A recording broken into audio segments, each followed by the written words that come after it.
নতুন পর্বতে দেখতে পাওয়া যায় অনুভবের বোন আজ খবরের কাগজ নিয়ে বাড়ির সবাইকে দেখায় আর ভীষণই খুশি হয়ে বলতে থাকে, খবরের শিরোনামে নাম এসেছে আমাদের লাজুর।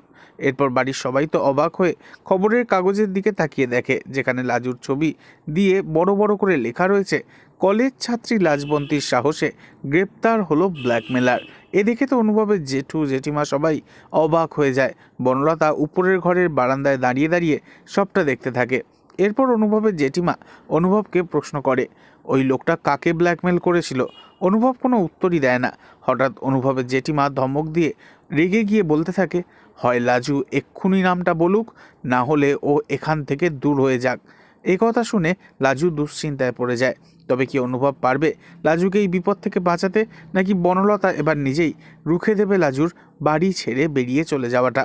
নেক্সট আপডেট নিয়ে ফিরছি খুব শীঘ্রই। ততক্ষণের জন্য সাবস্ক্রাইব করে আমাদের সাথেই থাকবেন। ধন্যবাদ।